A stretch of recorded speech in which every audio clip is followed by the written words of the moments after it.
الحمدللہ رب العالمین والصلاة والسلام علی محمد الامین فاعوذ باللہ من الشیطان الرجیم بسم اللہ الرحمن الرحیم۔ خواتین و حضرات، ہم آیت 88 سورہ اعراف سے درس کی ابتدا کر رہے ہیں۔ شعیب علیہ السلام کی سرگزشت زیر بحث ہے۔ میں بار بار توجہ دلا چکا ہوں کہ قرآن مجید میں جو تاریخی واقعات زیر بحث آتے ہیں وہ بیان واقعات کے لیے نہیں آتے۔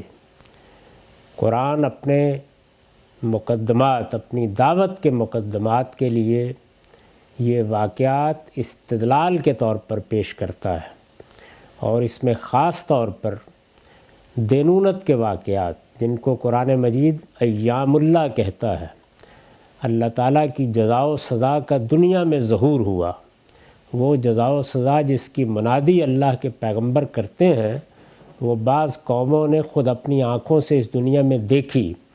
یہ اس کے واقعات ہیں جو رسولوں کے حوالے سے سنائے جا رہے ہیں۔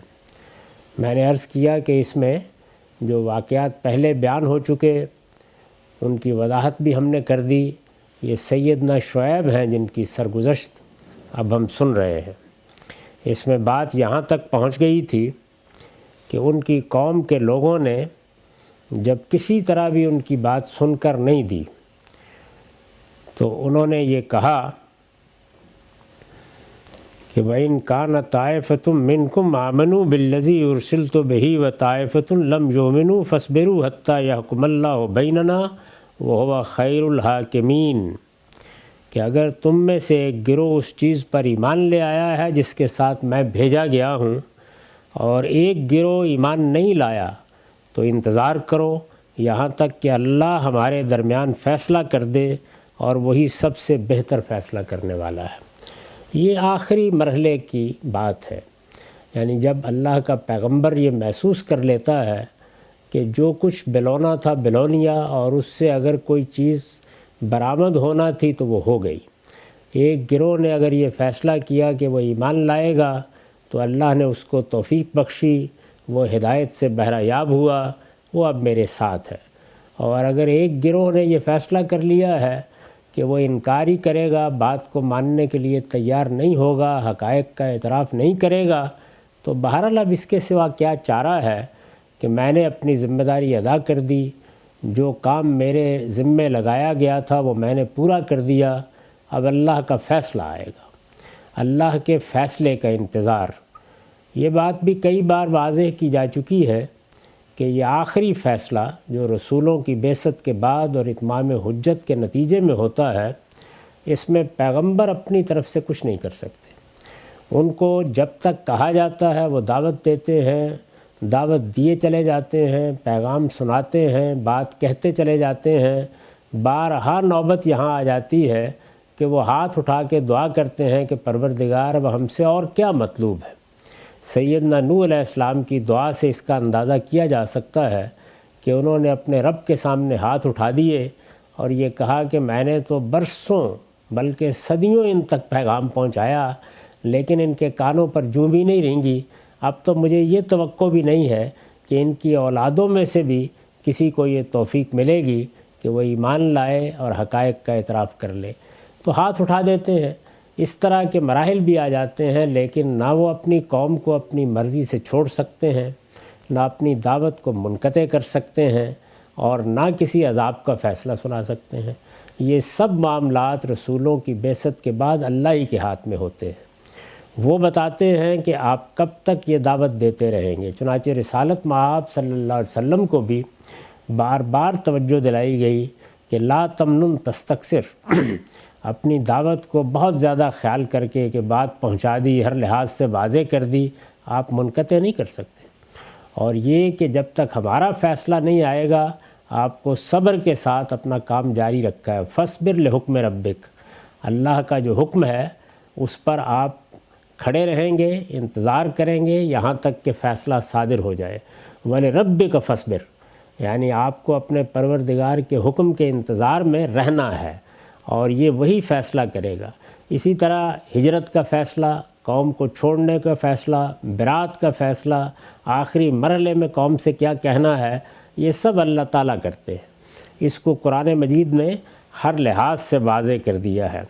تو یہاں پر بھی وہ مرحلہ آ گیا ہے کہ جب محسوس ہوتا ہے کہ اب آگے کچھ کہنے کے لیے رہ نہیں گیا، جو کچھ ہونا تھا ہو گیا، جو کچھ بلونا تھا بلو لیا، جو کچھ نکالنا تھا نکل آیا۔ تو یہ پیغمبر نے وہ آخری بات گویا کہہ دی ہے۔ اس پر جو نوٹ ہے وہ ہم اس سے پہلے پڑھ چکے ہیں۔ اس کے بعد یہ ارشاد فرمایا ہے کہ قال الملأ الذین استکبروا من قومہ لنخرجنک یا شعیب والذین آمنوا معک من قریتنا او لتعودن فی ملتنا۔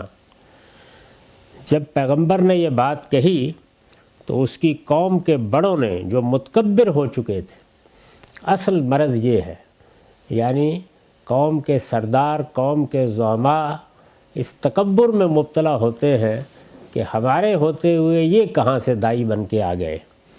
ہر قوم میں ایک روایت ہوتی ہے جس کے تحت لیڈرشپ پیدا ہو جاتی ہے، زعماء اور دانشور ہوتے ہیں۔ یہی صورتحال کسی قوم کے مذہبی رہنماؤں کی ہوتی ہے۔ وہ یہ خیال کرتے ہیں کہ یہ حقائق اگر واضح ہونے تھے تو ہم پر ہو جاتے، یہ وحی آنی تھی تو ہم پر آ جاتی، یہ کلام نازل ہونا تھا تو ہم پر نازل ہو جاتا۔ لیکن یہ اللہ ہی کا فیصلہ ہوتا ہے۔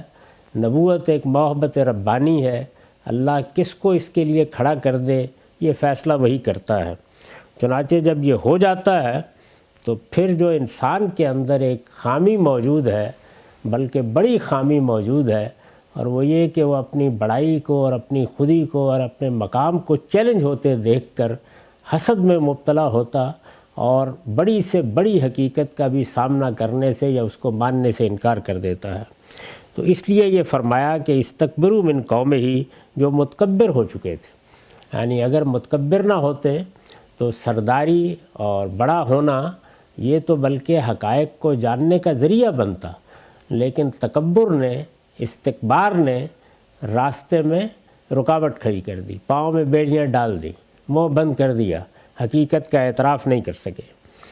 تو اس کی قوم کے بڑوں نے جو متکبر ہو چکے تھے اس سے کہا کہ اے شعیب، ہم تمہیں اور تمہارے ان لوگوں کو جو تمہارے ساتھ ایمان لائے ہیں اپنی اس بستی سے نکال باہر کریں گے یا تم کو ہماری ملت میں واپس آنا ہوگا۔ یعنی دو ہی صورتیں ہیں، یہ بستی چھوڑ دو اور جاؤ جہاں تمہارے سینگ سماتے ہیں جا کر رہو، ہم عاجز آ گئے تمہاری اس دعوت سے اور روز روز کی ان باتوں سے۔ اور ظاہر ہے کہ یہ چیز محض باتوں ہی تک محدود نہیں ہوتی، لوگ بھی ایمان لا رہے ہوتے ہیں، یہ مؤثر بھی ہو رہی ہوتی ہے۔ وہ لوگ کہ جو کل کو ان کے زیر دست تھے وہ اس سے نکل کر پیغمبر کے ساتھ بھی جا رہے ہوتے ہیں، تو یہ چیز ان کے لیے بڑی تکلیف دہ ہو جاتی ہے۔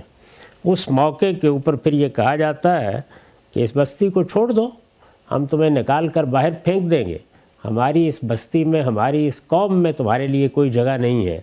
یا دوسری صورت کیا ہے، وہ یہ کہ اپنے ان چیزوں سے باز آؤ، آ کے ہماری بیعت کرو، ہمارے سامنے جھک جاؤ، جو کچھ ہم مانتے ہیں تم بھی مانو، جن چیزوں کو تم بیان کر رہے ہیں ان سے رجوع کرو اور وہی باتیں کہو جو ہم کہتے ہیں۔ تو یہ مطالبہ ہے جو شعیب کی قوم کے بڑوں نے ان کے سامنے رکھ دیا۔ قَالَ وَلَوْ كُنَّا كَارِهِينَ، اس نے جواب دیا کیا اس صورت میں بھی کہ ہم اس سے بیزار ہوں، یعنی اگر ہمیں رجوع کرنا ہے، واپس آنا ہے یا بستی چھوڑنی ہے تو یہ فیصلہ تو ہمارا ہونا چاہیے نا، ہم اپنی مصلحت کے تحت کوئی فیصلہ کریں یا اپنی رائے کے مطابق، یہ تم ہم پر مسلط کرو گے، یعنی تم ہمیں مجبور کرو گے کہ ہم اس چیز سے بیزار ہوں اور تم کہو کہ ہماری ملت میں لوٹ آؤ۔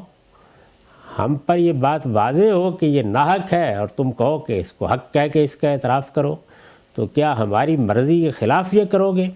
یہ وہی چیز ہے جس کو دور حاضر میں پرسیکیوشن کہا جاتا ہے، یعنی آپ سے مطالبہ کیا جاتا ہے کہ یہ مانیے تو ہماری بستی میں آپ عزت سے رہ سکتے ہیں، ورنہ کوئی امکان نہیں ہے، یہ تسلیم کیجئے۔ اور یہ تسلیم کیجئے میں کچھ مذہبی مطالبات بھی ہوتے ہیں، کچھ قومی مطالبات بھی ہوتے ہیں۔ انسان اپنی آزادی رائے سے کیا کہتا، کیا مانتا، کس چیز کو اختیار کرتا، خدا نے اپنی زمین پر یہ اختیار دے رکھا ہوا ہے۔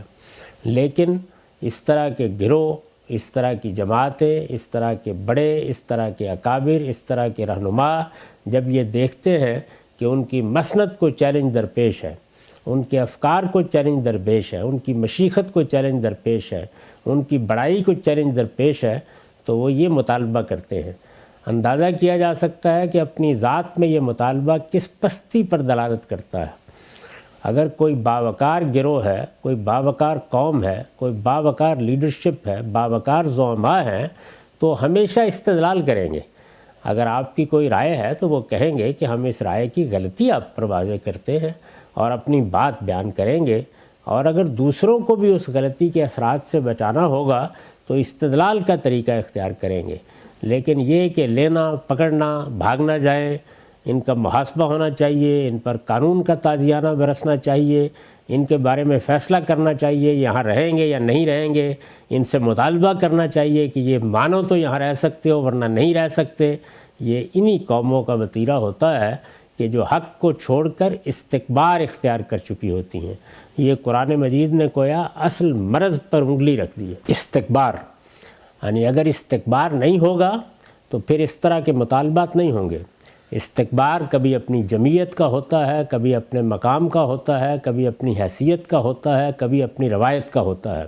استکبار ہے کہ جو در حقیقت انسان کو اس پستی میں گرا دیتا ہے کہ وہ کچھ چیزوں کا احترام کرانے کے لیے بھی قانون کی طاقت استعمال کرنے پر آ جاتا ہے، ورنہ استدلال ہے جو پیغمبروں نے سکھایا اور جو قرآن مجید کی تعلیم ہے۔ تو اس کے جواب میں شعیب علیہ السلام نے یہ کہا کہ کالا ولو کنہ کارہین، کہ اس کے باوجود بھی کہ ہم اس سے بیزار ہوں، اس صورت میں بھی کہ ہم اس سے بیزار ہوں، یعنی ہم پر یہ چیز لاگو کی جائے گی، ہم پر مسلط کی جائے گی، ہمیں مجبور کیا جائے گا، ہم ایک کام کر رہے ہیں، دعوت دے رہے ہیں، پیغام پہنچا رہے ہیں، کوئی لٹھ نہیں مار رہے تمہارے سر پر، تو کیا تم ہمیں زبردستی یہاں سے نکالو گے یا زبردستی مجبور کرو گے کہ ہم تمہاری ملت میں واپس آ جائیں؟ کیا اس صورت میں بھی کہ ہم اس سے بیزار ہوں؟ اب اس کے بعد دیکھیے کیا کہا ہے، فرمایا قد افترینا علی اللہ کذبا ان عدنا فی ملتکم بعد اذ نجانا اللہ منہا، اگر ہم تمہاری ملت میں لوٹ آئیں اس کے بعد کہ اللہ ہمیں اس سے نجات دے چکا ہے، تو اس کے معنی یہ ہے کہ ہم نے اللہ پر جھوٹ باندھا ہے۔ یعنی کیسے لوٹ آئیں؟ محض اس لیے لوٹ آئیں کہ ہماری بات تمہیں پسند نہیں ہے، اس لیے لوٹ آئیں کہ وہ تمہاری روایت کے خلاف ہے، اس لیے لوٹ آئیں کہ تمہارے زعماء اور تمہارے مذہبی رہنما اس کو قبول کرنے کے لیے تیار نہیں ہے، کیوں لوٹ آئیں؟ یعنی اگر لوٹ آئیں گے تو اس کے معنی جانتے ہو کیا ہے؟ اس کا مطلب یہ ہے کہ اس سے پہلے جو کچھ ہم اللہ تعالیٰ کی طرف سے کہہ رہے تھے یا اس کا پیغام پیش کر رہے تھے یا اس کی دعوت بیان کر رہے تھے تو اللہ پر جھوٹ باندھ رہے تھے۔ اس کے معنی تو اس کے سوا اور کچھ نہیں ہو سکتے۔ اگر ہم اللہ کے بارے میں سچی بات کہہ رہے تھے، اپنے ضمیر کے مطابق کہہ رہے تھے، جو کچھ اللہ نے ہمیں دیا اسی کو بیان کر رہے تھے، جو کچھ بیان کرنے کے لیے کہا اسے ہی تم تک پہنچا رہے تھے، تو پھر تو ہم حق پہنچا رہے تھے۔ اس سے لوٹ آنے کے کیا معنی ہوئے؟ یعنی ہم اس بات کا اعتراف کر لیں کہ ہم اس سے پہلے جھوٹ بول رہے تھے، تو یہ معلوم ہے کہ وہ جھوٹ کس کے بارے میں بولا جا رہا تھا۔ ہم تو تمہیں اللہ کا پیغام پہنچا رہے تھے۔ دین کا معاملہ، دین کی دعوت کا معاملہ ایسی ہی سنجیدگی کا تقاضا رکھتا ہے جو یہاں بیان ہوئی ہے، کہ اگر اس میں کوئی بات کہی گئی ہے اور وہ اس بنیاد پر کہی گئی ہے کہ یہ اللہ کی بات ہے، ہم نے اس کو اس طرح سمجھا ہے یا ہم تک یہ اس طرح پہنچی ہے، تو پھر اس کو کسی دھمکی کی بنیاد پر تو واپس نہیں لیا جا سکتا۔ اس کو اگر واپس لینا ہے تو مخاطب کو استدلال ہی کرنا ہوگا، بتانا ہوگا کہ اس میں کیا غلطی ہے۔ تو یہ صاف صاف طریقے سے انہوں نے کہہ دیا کہ اللہ نے تو ہمیں اس غلاظت سے نجات دلائی جس میں تم پڑے ہوئے ہو، اس شرک سے نجات دلائی جس میں تم پڑے ہوئے ہو۔ یہ حماقتیں جو تم کر رہے ہو، جس طرح سے خدا کی راہ سے روک رہے ہو، جس طرح سے کم تول رہے ہو، جن اخلاقی برائیوں میں مبتلا ہو، اللہ نے ہمیں اس سے نجات دی، توحید کا شعور دیا، اپنے دین کی بصیرت عطا فرمائی اور صحیح بات کی طرف ہماری رہنمائی کی۔ تو اب ہم کیا کریں؟ یعنی اللہ کی اس نعمت کا شکر ادا کرنے کی بجائے پھر تمہاری بات مان لیں۔ اس کے معنی یہ ہے کہ ہم نے اللہ پر جھوٹ باندھا ہے۔ اس پر میں نے لکھا ہے یعنی اس وقت جو کچھ کہہ رہے ہو اور جن حقائق پر اپنے ایمان کا اظہار کر رہے ہیں، یعنی اس وقت جو کچھ کہہ رہے ہیں اور جن حقائق پر اپنے ایمان کا اظہار کر رہے ہیں وہ محض جھوٹ اور افطرا ہے، پھر اس کا نتیجہ یہ نکلے گا۔ یعنی یہ جو فرمایا کہ اس کے معنی یہ ہیں کہ ہم نے اللہ پر جھوٹ باندھا ہے، اس کی وضاحت کی ہے کہ اس وقت جو کچھ ہم کہہ رہے ہیں، کیا کہہ رہے ہیں؟ توحید ہے۔ کیا کہہ رہے ہیں؟ شرک ایک باطل حقیقت ہے۔ کیا کہہ رہے ہیں کہ جو اخلاقی برائیاں تم نے اختیار کر رکھی ہیں یہ اللہ کے ہاں مواخذے کا باعث بنے گی۔ تو یہ حقائق ہیں جن پر ہم اپنے ایمان کا اظہار کر رہے ہیں، اس کا مطلب یہ ہے کہ وہ محض جھوٹ اور افطرا ہے۔ ہم تمہاری ملت کی طرف لوٹتے ہیں تو اس کے معنی یہی ہوں گے، حالانکہ جھوٹ اور افطرا کا مجموعہ تمہاری یہ ملت ہے۔ یعنی اگر کسی چیز پر یہ لیبل لگانا ہے کہ وہ جھوٹ ہے، وہ افطرا ہے، وہ اپنی طرف سے گھڑی ہوئی بات ہے، اپنی طرف سے بنائی ہوئی بات ہے، وہ تمہارے تصورات ہیں، وہ تمہاری ملت ہے، وہ تمہارا طریقہ ہے، وہ تمہاری روایت ہے۔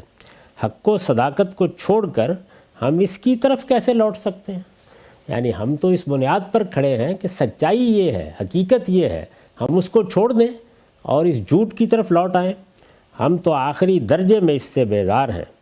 شعیب علیہ السلام نے یہ جواب اپنے ساتھیوں کی طرف سے بھی دیا ہے، اس لیے فرمایا ہے کہ بعد از نجان اللہ منہا، ورنہ انبیاء علیہم السلام تو بعثت سے پہلے بھی ہدایت فطرت پر ہوتے ہیں۔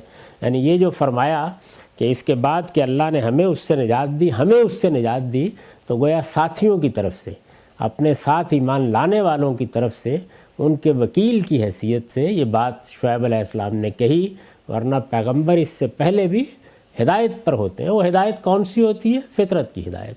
یعنی وہ کوئی ایسی غلاظت کبھی اپنے اوپر نہیں آنے دیتے جس کو آپ شرک سے تعبیر کریں، جھوٹ سے تعبیر کریں، بددیانتی سے تعبیر کریں۔ اللہ تعالیٰ بھی یہ کہتے ہیں کہ پیغمبروں کی حیثیت سے انہی کا انتخاب کیا جاتا ہے جو خیار الناس ہوتے ہیں۔ تو اس لیے عقیدے یا عمل کی کوئی غلاظت ان کے قریب نہیں پھٹکتی۔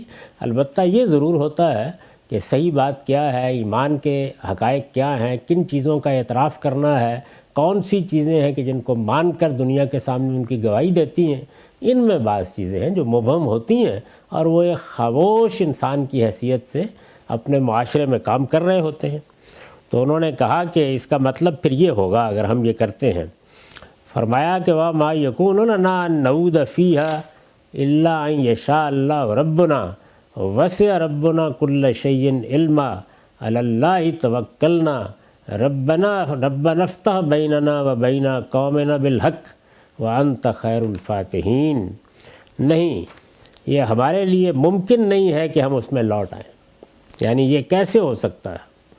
اللہ یہ کہ اللہ ہمارا پروردگار ہی چاہے۔ ظاہر ہے یہ تفویض کا کلمہ ہے، ہر بندہ مومن یہی کہتا ہے کہ میرے رب کو کچھ اور منظور ہے تو وہ الگ بات ہے، ورنہ اس کا کوئی سوال نہیں ہے کہ میں اس ہدایت کی راہ کو چھوڑ دوں۔ وسع ربنا کل شیء علما، ہمارے پروردگار کا علم ہر چیز کا احاطہ کیے ہوئے ہے۔ تو یہ تفویض کا جو جملہ ہے اس کی وضاحت میں نے کی ہے، یہ تفویض اللہ کے جملے ہیں، یعنی اپنے آپ کو، اپنے معاملے کو اللہ کے سپرد کر دینا۔ اس کی تعلیم دی گئی ہے ہمیں۔ رات کی جو دعا سکھائی ہے جس میں گویا اسلام کا خلاصہ بیان کر دیا ہے رسالت مآب صلی اللہ علیہ وسلم نے، تو اس میں یہی کہا ہے کہ اسلمت وجہی الیک وفوضت امری الیک، یعنی میں نے اپنا آپ سپرد کر دیا، یہ اسلام ہے۔ اور اس کا لازمی نتیجہ کیا ہے کہ اپنے معاملے کو بھی اللہ کے سپرد کر دیا ہے۔ یہ تفویض اللہ کے جملے ہیں، یعنی اپنے آپ کو اللہ کے سپرد کر دینے یا اپنے معاملے کو اللہ کے سپرد کر دینے کی تعبیریں ہیں۔ بندہ مومن عزم و جزم کے ساتھ کسی فیصلے کا اظہار تو کر سکتا ہے، مگر اس حقیقت سے کبھی غافل نہیں ہو سکتا کہ خدا کی مشیت ہر چیز پر غالب ہے۔ یعنی وہ اپنے ایمان کا اظہار بھی کرے گا، حق پر ہونے کا اظہار بھی کرے گا، تو ہمیشہ معاملے کو اللہ کے سپرد کر کے کرے گا، اس لیے کہ یہ بجائے خود ایک نوعیت کا استکبار بن جاتا ہے۔ تو اللہ کی مشیت کے غلبے کو مانتے ہوئے، تسلیم کرتے ہوئے، تفویض کے جملوں کے ساتھ، تفویض کی تعبیرات کے ساتھ وہ یہ کہتا ہے کہ میں اس پر قائم رہوں گا، میں نے حق کو جان لیا ہے، میں نے اس کو سمجھ لیا ہے، میں اس کے آداب کو جانتا ہوں اور میں اس کو پوری طرح اختیار کیے رکھوں گا۔ اس کا علم یعنی اللہ کا علم ماضی، حال اور مستقبل کے تمام معاملات پر حاوی ہے۔ صرف وہی جانتا ہے کہ کس کے لیے کیا مقدر ہے اور کس کا انجام کیا ہونا ہے، لہٰذا اس کے نیک ارادوں کا پورا ہونا بھی خدا کی مشیت پر موقوف ہے۔ یہ ایمان کا تقاضا ہے کہ ہم اپنے نیک ارادے، خیر کے ارادے، یہ بھی اللہ ہی کے سپرد کریں، ارادہ کریں، عمل کریں، عزم کے ساتھ اس کے تقاضے پورے کرنے کی کوشش کریں، لیکن ہمیشہ یہ کہیں کہ میرا پروردگار ہی توفیق دے گا۔ اصل میں ہر قدم پر قرآن مجید سے معلوم ہوتا ہے کہ ایک قدم بندے نے اٹھانا ہوتا ہے اور ادھر سے اللہ کی توفیق حاصل ہوتی ہے تو اگلے قدم کے لیے موقع پیدا ہوتا ہے۔ تو اس لیے یہ صورتحال ایسی ہے دنیا میں، ایسا امتحان ہے کہ جس میں قدم قدم پر شیاطین بھی در اندازی کرنے کے لیے موجود ہوتے ہیں اور اللہ کے فرشتے بھی مدد کے لیے موجود ہوتے ہیں۔ تو اس سارے مرحلے کے دوران میں بندے کا اقدام، بندے کا ارادہ وہ انیشیٹو فراہم کرتا ہے اور اللہ کی توفیق اس کو پایہ تکمیل تک پہنچاتی ہے۔ لہٰذا اس کے نیک ارادوں کا پورا ہونا بھی خدا کی مشیت پر موقوف ہے۔ وہ توفیق بخشے گا تو کامیابی حاصل ہوگی، ورنہ ہر شخص ناکام رہ جائے گا۔ اور توفیق کا ظاہر ہے کہ قانون ہے، جس کی طرف میں نے اشارہ کیا کہ بندہ اپنا کام کرے اور معاملہ اللہ پر چھوڑ دے، بندہ ابتدا کرے اور اتمام اللہ پر چھوڑ دے، بندہ اپنی ذمہ داریوں کو پورا کرے اور نتائج اللہ پر چھوڑ دے۔ تو یہ تفویض کا ایک عمل ہے اللہ کے معاملات کو سپرد رکھنے کا، کہ جس کا نتیجہ پھر یہ نکلتا ہے کہ اللہ تعالیٰ کی توفیق اس کو حاصل ہوتی ہے۔ تو یہ انہوں نے کہا کہ پروردگار کی توفیق ہی ہے کہ ہم اس پر قائم رہیں گے، اگر وہ کچھ اور چاہے تو بہرحال اس کی مشیت ہر چیز پر غلبہ رکھتی ہے، لیکن ہمارے لیے ممکن نہیں ہے کہ ہم ایک جھوٹی بات کی طرف لوٹ آئیں، ایک باطل کی طرف لوٹ آئیں۔ ہمیں حق کو پانے کی توفیق ملی ہے اور ہم اس پر قائم رہیں گے۔ اور یہ کہا کہ اللہ ہمارا پروردگار ہے اور ہمارے پروردگار کا علم ہر چیز کا احاطہ کیے ہوئے ہے، یعنی اس کے علم سے کوئی چیز باہر نہیں ہے۔ وہ جانتا ہے ہم کیا کر رہے ہیں، وہ جانتا ہے تم کیا کر رہے ہو، وہ جانتا ہے کہ ہم نے اپنی ذمہ داری کو کیسے پورا کیا، وہ جانتا ہے کہ تم نے کس طرح سے استکبار کا رویہ اختیار کیا ہے۔ پھر مزید کہا کہ ہم نے اللہ ہی پر بھروسہ کیا ہے، اللہ ہی توکلنا، اور اس کے بعد وہی دعا جو بندہ مومن کے لیے اس سفر میں سب سے بڑا بدرقہ ہوتی ہے، اپنے رب کے سامنے وہ دست دعا ہوتا ہے۔ تو یہاں دیکھیے وہ آخری بات اب انہوں نے کہہ دی کہ پروردگار ہمارے اور ہماری قوم کے درمیان ٹھیک ٹھیک فیصلہ کر دے۔ یہ ظاہر ہے کہ ایک رسول ہی درخواست کر سکتا ہے۔ قوموں کے مابین فیصلہ رسولوں کی بعثت کے بعد ہوتا ہے۔ جب رسول بھیج دیے جاتے ہیں تو قانون یہی ہے کہ پھر فیصلہ ہوگا اور اسی دنیا میں ہوگا۔ باقی جو خدا کی طرف بلانے والے لوگ ہیں ان کے لیے ایسی کوئی ضمانت نہیں ہے۔ تو وہ چونکہ اللہ کے رسول تھے تو انہوں نے کہا کہ اب پروردگار ہمارے اور ہماری قوم کے درمیان ٹھیک ٹھیک فیصلہ کر دے، وَأَنْتَ خَيْرُ الْفَاتِحِينَ، تو بہترین فیصلہ کرنے والا ہے۔ وَقَالَ الْمَلَأُ الَّذِينَ كَفَرُوا مِنْ قَوْمِهِ لَئِنِ اتَّبَعْتُمْ شُعَيْبًا إِنَّكُمْ إِذًا لَخَاسِرُونَ۔ اس کی قوم کے بڑوں نے جو انکار کا فیصلہ کر چکے تھے، لوگوں کو تنبیہ کی کہ شعیب کی پیروی کرو گے تو سمجھ لو کہ پھر تم بڑے خسارے میں جا پڑے۔ یعنی اب گویا انہوں نے محسوس کر لیا کہ شعیب تو بات سننے کے لیے تیار نہیں ہے، یہ ممکن نہیں رہا کہ ہم انہیں ملت کی طرف لوٹا لیں۔ تو اب لوگوں کو، ان کے ساتھیوں کو، ان کے پیرووں کو انہوں نے یہ کہنا شروع کر دیا کہ اپنے لیے کیوں خسارے کا سودا کر رہے ہو، کیوں مصیبتیں اپنے لیے کھڑی کر رہے ہو، کیوں قوم سے ٹوٹ رہے ہو، کیوں اس صورتحال کو اپنے لیے پیدا کر رہے ہو، اس کا ساتھ چھوڑو۔ تنبیہ کی کہ شعیب کی پیروی کرو گے تو سمجھ لو کہ پھر تم بڑے خسارے میں جا پڑے۔ میں نے لکھا ہے کہ اس میں تنبیہ و تہدید بھی ہے اور ہمدردی کی نمائش بھی، یعنی اس میں اگر آپ باطن میں اتر کر دیکھیں تو تنبیہ و تہدید یعنی دھمکی چھپی ہوئی ہے، اور اگر ظاہر میں دیکھیں تو معلوم ہوتا ہے کچھ ہمدردی کرنا پیش نظر ہے کہ بھائی کس راستے پر پڑ گئے، کیوں اپنے آپ کو برباد کر رہے ہو، قوم کے اندر کھڑے تھے، اس کی حفاظت میں کھڑے تھے، ایک قبیلہ تمہاری پشت پر تھا، کیا ایک شخص کا ساتھ دو گے لے گئے؟ مطلب یہ ہے کہ ہم نے نیک و بد تمہیں سمجھا دیا ہے، اس کے بعد بھی نہیں مانتے ہو تو قوم کے زعماء اور لیڈروں کو چھوڑ کر اس شخص کی پیروی کے نتائج قریب بھگت لو گے۔ یعنی ایک طرف ہم ہیں، ہم بڑے لیڈر ہیں، رہنما ہیں، ہمارے اپنے جتھے ہیں، ہماری اپنی جمعیتیں ہیں، ہمارے اپنے فرقے اور گروہ ہیں، ہمارے ساتھ کھڑے ہو گئے تو دنیا کی بہت سی نعمتیں حاصل ہوں گی، حفاظت حاصل ہوگی، ایک وقار اور مقام حاصل ہوگا، ہم تمہیں سر پر بٹھائیں گے۔ لیکن یہ کہ ایک شخص کی پیروی کر رہے ہو جس کو نہ کوئی جانتا نہ کوئی سنتا، اور ہم بھی اس کو ملت سے نکالنے کے درپے ہیں، اس کے نتائج بھگتو گے اگر اسی جگہ کھڑے رہو گے۔ یہ وہ مقام ہے کہ جس کے بعد پھر اللہ تعالیٰ فرماتے ہیں فَآخَذَتْهُمُ الرَّجْفَةُ فَأَصْبَحُوا فِي دَارِهِمْ جَاثِمِينَ۔ آخر ایک سخت تھرتھراہٹ نے انہیں آ لیا اور وہ اپنے گھروں میں اوندے پڑے کے پڑے رہ گئے، یعنی اب سب کچھ ختم ہو گیا، کچھ بھی باقی نہیں رہا۔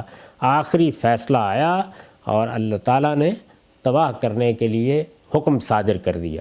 اس موقع کے اوپر جو صورتحال برپا ہوئی اس کو یہاں لفظ رجفہ سے تعبیر کیا ہے، سخت تھرتھراہٹ سے۔ یہ قرآن مجید میں مختلف تعبیریں ہیں، جب دوسری جگہوں پر ہم دیکھتے ہیں تو معلوم ہوتا ہے کہ کبھی اس میں طوفان ذریعہ بنا ہے، کبھی ہوائیں ذریعہ بنی ہیں، کبھی حاصب ذریعہ بنی ہے، کبھی اس طرح کے سائیکلون ذریعہ بنے ہیں کہ جنہوں نے ہر چیز اٹھا کے پھینک دی ہے۔ لیکن قرآن مجید کبھی اس کو اس کے اسباب سے تعبیر کرتا ہے، کبھی نتیجے سے اور کبھی صورتحال سے، تو یہاں اس سے تعبیر کیا ہے۔ اس پر میں نے لکھا ہے کہ یہ مجرد عذاب کی تعبیر ہے، اس کی تفصیل ہم پیچھے قوم صالح کی سرگزشت میں بیان کر چکے ہیں۔ یہ اس سے پہلے واضح ہو چکا ہے کہ قوموں پر عذاب میں کیا طریقے اختیار کیے گئے، اور یہاں ظاہر ہے کہ اس عذاب کو ایک لفظ سے تعبیر کر دیا، رجفہ، سخت تھرتھراہٹ اس نے آ لیا اور وہ اپنے گھروں میں اوندے پڑے کے پڑے رہ گئے۔ فرمایا کہ الذین کذبوا شعیبا کأن لم یغنوا فیہا، جنہوں نے شعیب کو جھٹلایا وہ ایسے تھے کہ گویا اس بستی میں کبھی بسے ہی نہیں تھے، بالکل تباہ ہو کر رہ گئی۔ رسولوں کی بعثت کے بعد ان کی طرف سے اتمام حجت کے نتیجے میں یہی انجام ہوتا ہے۔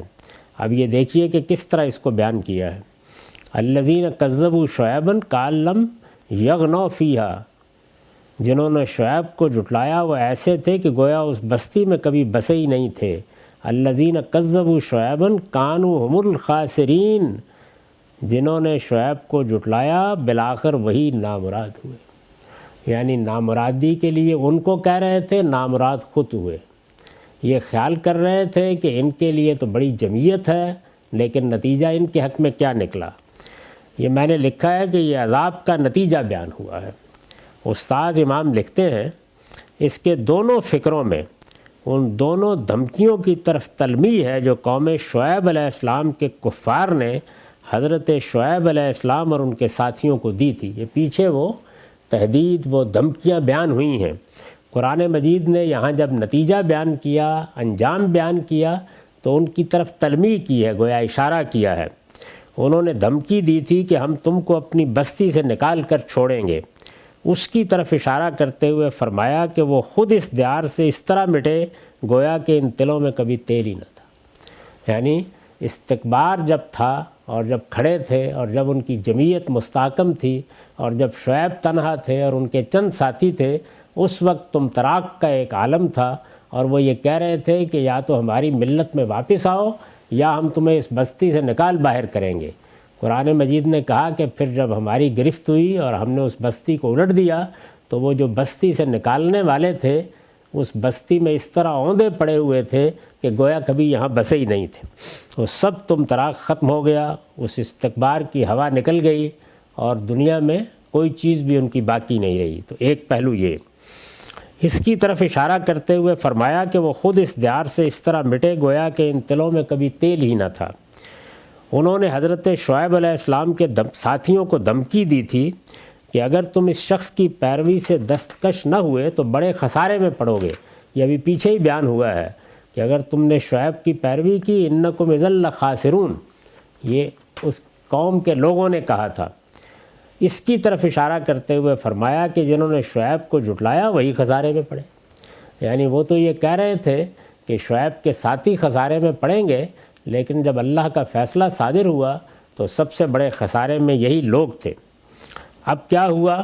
جب یہ سب ہو گیا، آخری فیصلہ آ گیا، فَتَوَلَّ عَنْهُمْ وَقَالَ يَا قَوْمِ لَقَدْ أَبْلَغْتُكُمْ رِسَالَاتِ رَبِّي وَنَصَحْتُ لَكُمْ فَكَيْفَ عَصَىٰ عَلَىٰ قَوْمٍ كَافِرِينَ۔ اس وقت شعیب یہ کہتا ہوا انہیں چھوڑ کر چل دیا کہ میری قوم کے لوگوں، میں نے اپنے پروردگار کے پیغامات تمہیں پہنچا دیے اور تمہاری خیرخواہی کا حق ادا کر دیا، اب میں ان لوگوں پر افسوس کیا کروں جو منکر ہو چکے تھے۔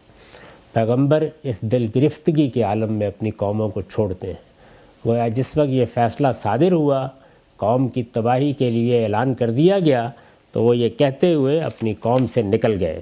یہی طریقہ ہے، یعنی اللہ تعالیٰ یہ بتا دیتے ہیں کہ اس وقت اب اس قوم کا پیمانہ عمر لبریز ہو گیا ہے، اب تمہیں اس کو چھوڑ کر جانا ہے۔ پھر پیغمبر نکل جاتا ہے اور قوم کو تباہ کر دیا جاتا ہے۔ اس پر میں نے لکھا ہے یہی مضمون اوپر قوم صالح کی سرگزشت میں بھی گزر چکا ہے، ہم نے وہاں اس کی وضاحت کر دی ہے۔ یہ پیچھے ہم بیان کر چکے ہیں کہ پیغمبر کس مرحلے پر قوم کو چھوڑتا ہے، اور جب چھوڑ دیتا ہے تو اس کے بعد پھر اللہ تعالیٰ قوم کے ساتھ کیا کرتے ہیں۔ اقول قولی ھذا واستغفر اللہ لی ولکم ولسائر المسلمین۔